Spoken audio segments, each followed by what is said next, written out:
Regresamos a esta primera edición de Radio Análisis en esta mañana de día miércoles 10 de agosto y como es habitual está con nosotros el economista Andrés Solimano, a quien aprovechamos de saludar. ¿Cómo le va, Andrés? Buenos días. Hola, buenos días, Claudio. Un gusto de verlo y estar nuevamente en el programa.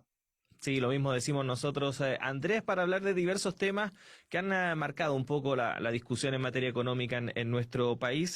Quería partir con usted respecto de este informe, ¿no?, que se dio a conocer hace algunos días por un grupo de economistas que se ha declarado transversal porque supuestamente habrían diversas visiones a nivel político representadas en este grupo, que se titula Estimaciones del costo fiscal directo de la propuesta de la nueva Constitución y que aborda un escenario hipotético en el cual proyectan el eventual gasto que podría significar para el fisco la implementación de lo que contiene la actual propuesta de nueva constitución. Define dos escenarios, uno de menor gasto donde se alcanzaría un 8,9% del PIB y uno de mayor gasto donde se llegaría al 14,2% del PIB. Le quería preguntar una primera reflexión o su opinión respecto de estos informes que se han ido también conociendo durante estos últimos días respecto de cuánto podría costar la implementación de la nueva constitución en caso que gane el apruebo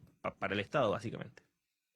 Claro, bueno, lo primero, la primera observación que haría es que yo creo que se necesita un marco económico más amplio que solamente medir los costos fiscales de la nueva constitución, ¿no es cierto? Eh, digamos, es como que una persona, que haciendo un símil un poco exagerado quizás, de una familia que tiene un matrimonio que tiene hijos, inmediatamente lo primero que se preocupa, ¿cuál es el costo de criar un hijo? Claro, hay que comprarle ropa, darle alimentos, pues el día de mañana enviarlo al colegio, pero no sé si es si es la dimensión más importante, cuál es el costo de tener un hijo, o también cuál es el costo fiscal de una nueva constitución, incluso desde el punto de vista económico, porque, bueno, la nueva constitución, las constituciones son una especie de rúbrica legal de un contrato social, digamos que no es tan fácil cuantificarlo en pesos o en dólares o alguna magnitud monetaria. Eh, una nueva constitución puede traer sí, sí, más paz social, digamos, ayudar a transformar un país altamente desigual como es Chile en un país un poco más igualitario, con mayor equidad social, más oportunidades, puede disminuir la conflictividad social.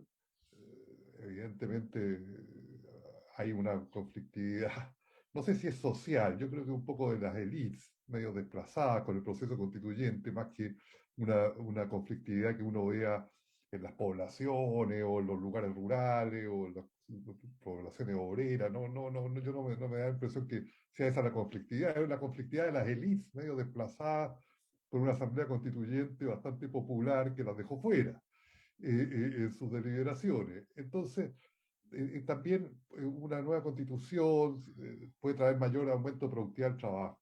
Entonces, me parece que este estudio yo lo hubiera le hubiera agregado una discusión del sentido de solamente concentrarse en el costo fiscal de implementar las medidas que trae la nueva constitución, y lo pondría que hay que ponerlo en un marco más amplio. Entonces, creo que hay un poco de estrechez conceptual del foco del estudio. Pero, obviamente, también entrega datos que pueden ser útiles, en el sentido de tratar de cuantificar, que no es tan fácil, digamos, porque esto, digamos, los derechos sociales, ¿cómo uno los cuantifica? ¿Cuánta educación pública, cuánta salud pública, el gasto en las pensiones, cuánto en la vivienda, y después le pone número y después lo prorratea en el tiempo? Bueno, un poco heroico lo que han hecho los colegas economistas que están en esa comisión de hacer el cálculo, pero bueno, también celebro que se hayan tirado a la piscina un poco así, aunque hago esa observación que lo encuentro un poco estrecho el enfoque. Pero ese número, no sé, habría que estudiarlo un poco más, ese entre 8 y 14%. Quizás una experiencia internacional que puede ofrecer clave es la de España en la transición post-franquismo, que elevó el coeficiente de tributación en 1% del Producto Interno Bruto por casi 15 años, 14 años por ahí, para acomodar la instalación de un estado de bienestar en España que no existía, que puede ser un símil de un estado de bienestar de derecho social en Chile. Entonces, durante una década y media fueron gradualmente subiendo el coeficiente de tributación para poder financiarlo. Ese yo creo que podría ser un cálculo. También ellos en el estudio hacen unas comparaciones con otras constituciones, incluyen también la de España, incluyen la de Sudáfrica, cuánto se gastó antes y después de la constitución. Obviamente cambiaron otras cosas, no solo cambió la constitución en estos países, cuánto en Ecuador y qué sé yo. Ofrecen algunas claves al respecto.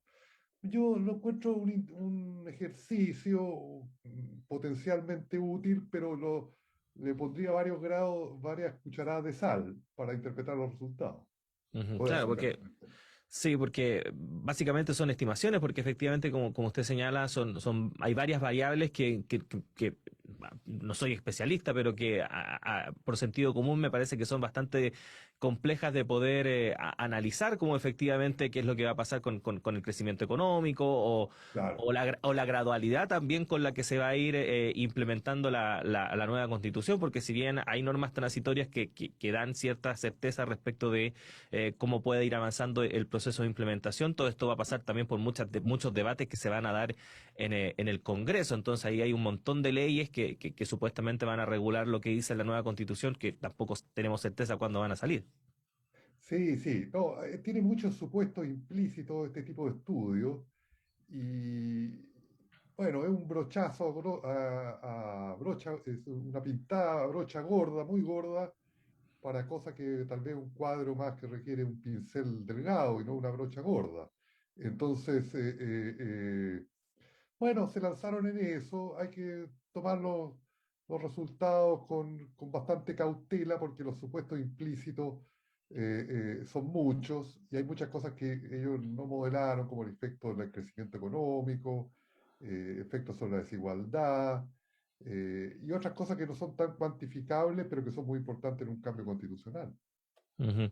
Andrés, para ir a revisando también otros temas, se ha hablado mucho durante el último tiempo, de hecho uno revisa la pauta diaria, ¿no? Que le llega a uno al correo y aparecen seminarios, reuniones, foros para analizar este fenómeno de la estanflación, que vendría a ser este escenario de alta inflación con poco crecimiento, por decirlo en Claro, palabras sí, bien sencillas. Hay varios analistas que están proyectando ese escenario para nuestro país, tomando en cuenta cómo se ha estado dando la evolución de la economía durante los últimos meses. ¿Cómo ve usted ese tema y qué efectos podría provocarse que finalmente se llega? O además, ¿cuándo se establece esto también? Es que como una duda que le surge a uno cuando dice, ya, ahora estamos en esta inflación. sí, ¿Cómo se ve sí. eso? Bueno, son las terminologías que no usan los economistas, que no son fáciles de, primero, entender y segundo, de operacionalizar en la práctica para decir, mire, estamos en esta inflación. La estanflación, el término surgió en la década de los 70, cuando hubo dos shocks petroleros, el 73, después de la invasión de la guerra de Yom Kippur, de los territorios anexados por Israel, y después que la OPEC subió los precios del petróleo, y después hubo un segundo shock en 79. Fue una década muy turbulenta porque también se fue el abandono de las paridades de Bretton Woods y paso de tipo de cambio fijo respecto al dólar de moneda a un tipo de cambio libre. Mucha inestabilidad monetaria, entonces se produjo un aumento de la inflación y se produjo una desaceleración de crecimiento económico con recesiones en algunos países, sobre todo el año 75, depende mucho de los países y regiones geográficas que uno analice. Entonces se le puso el término estanflación y ahora era una combinación de estancamiento con inflación. Estanflación. Ahora, casi 40, 50 años después, se vuelve a revivir el término post-COVID, pandemia del COVID, que viene asociada con un aumento de la inflación y con una desaceleración del crecimiento económico que puede llegar a ser una recesión. todavía no hay recesión estrictamente, hay una discusión en Estados Unidos con los dos trimestres seguidos, pero economistas como el premio Nobel Paul Krugman dicen, no, no es esta inflación, no es recesión porque el empleo sigue alto, la desocupación sigue baja, el consumo de la gente alto, entonces no califica para hablar de una recesión todavía. Ujú, Tampoco en Europa estrictamente hay una recesión, tampoco en Chile estrictamente. Entonces, tendría que llegar primero la recesión que coincida con la inflación. Y ahí uno podría decir, estamos en esta inflación. Es relativo. Es una sensación que se da, que estamos con dos problemas complicados al mismo tiempo. El problema de ujú, tendencia recesiva de la economía, menor crecimiento, menor venta, empleo más lento, mucha informalización en Chile. No es tanto el desempleo abierto, sino con la informalización. Se discutió algo en el programa anterior de la radio. eh, eh, que es el que está trayendo tantos problemas, digamos, ¿no es cierto?, sociales, porque ujú. la gente vive en condiciones de empleo precarios, mal pagados, sin protección legal, y no aparece en la estadística como desempleado abierto, pero igual es un problema. Entonces, son los dos males, hay muchos males también, estamos viviendo en un periodo complejo, difícil. Pero yo diría cuando ya cuando se declara recesión y hay inflación, podemos hablar de esta inflación. Ujú. Bueno, vamos a ver qué pasa con eso, Vamos Andrés, a ver qué también. pasa. Vamos a ir un poquito rápido porque nos queda Sí. poco tiempo y yo quería preguntarle por esto también porque cuando escuché la noticia dije voy a preguntarle a Andrés cuando nos toque en la próxima sesión a ver qué opina. Que algo que pasó un poco inadvertido para lo importante que podría llegar a ser si es que, por ejemplo, se empieza a materializar la idea. ¿Qué es esto que esbozó el presidente de la República, Gabriel Boric, a propósito de su visita a Colombia con la asunción de Gustavo Petro? Respecto de una moneda única en la región, muy a la usanza de lo que pasa con la Unión Europea y el euro. ¿Ve factible una posibilidad de que, por ejemplo, acá en Sudamérica se avance en una moneda sudamericana? Y qué podría significar eso también para la región en sí? Claro, bueno, es una idea interesante, digamos, relativamente futurística, relativamente. Eh, Hay que pensar, claro, una moneda única requeriría así primero una coordinación económica entre los países latinoamericanos, ¿no es cierto? Un acuerdo económico, porque si uno ve la Unión Europea, primero empezó como la comunidad del fierro y el acero a principios de la década de los 50, después el mercado común europeo, después la Comisión Europea y después la Unión Europea y después, como el año 2000, o sea, como medio siglo después, se introdujo el euro. No todos los países entraron al euro, porque Inglaterra Ujú, nunca entró, el Reino Unido nunca entró, Suecia tampoco quedó con la corona, Noruega. Varios países no entraron, pero otros importantes, Francia, Alemania, España, Portugal, Italia, entraron. Entonces, eh, pero fue como una fase posterior en la integración económica. Entonces, América Latina sí tiene un déficit de integración económica, ¿no es cierto? Pero creó mecanismos. Está la Comunidad Andina de Naciones, está el Mercosur, eh, como entidades netamente económicas, y después hay otros acuerdos más políticos.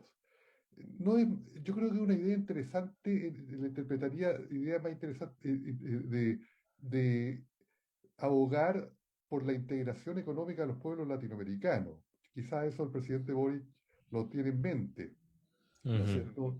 De dejar la rencilla y las peleas internas, muchas veces menores, o manipuladas por terceros países, digamos, y abocarse a un área económica común en América Latina. No sería la primera vez que se hace, pero habría que revitalizar esos espacios. Y dentro de eso puede llegar, quizás no en la primera medida, porque es complicado tener una moneda única, porque si entra una crisis, son crisis muy complicadas, como la primera medida, pero puede ser un ideal que se vaya convergiendo dentro de un espíritu, una filosofía de integración económica latinoamericana, que le haría muy bien a la región, ¿no es cierto? ujú, Y que superara a los gobiernos de turno, que fuera una unión que pudiera haber gobiernos de distintos signos y que vieran cambiando, pero que no se cuestiona la integración latinoamericana. El drama ha sido de que suben gobiernos que no les gusta un acuerdo y lo empiezan a boicotear y crear acuerdos paralelos, y una cosa que toma tanto tiempo armar se desarma y después ese gobierno se va y deja un daño. Entonces, ya lo conocimos por acá cerca, en Ujú, casa, de crear cuestiones alternativas, el Grupo Lima y qué sé yo, que después ya mueren sin pena ni gloria, pero interrumpen el proceso de integración latinoamericana. ujú, Eh, entonces ahí yo vería lo de una eventual moneda, pero hay demandas por arreglos monetarios nuevos. Está todo el movimiento de las criptomonedas, el Bitcoin, está el cuestionamiento del poder hegemónico del dólar de Estados Unidos, entre paréntesis se ha apreciado mucho, se ha apreciado en ujú. términos de peso, se ha apreciado en términos de euro, etcétera. Es un tema complejo. Bueno, Andrés, como siempre, agradecerle el tiempo que tiene para conversar con nosotros, con nuestros auditores y auditoras. Alcanzamos a tratar ahí algunos temas, obviamente siempre nos quedan pendientes, pero esperamos tratarlos en una próxima sesión. Muchas gracias, Andrés, No, que tenga un buen día. ya, muchas gracias, Claudio, un gusto. Adiós. Adiós, adiós. Y nosotros nos vamos también. Siga nuestra sintonía porque ya llega Antonella Esteves y Semáforo. Muchas gracias a todos. Que tengan una buena jornada.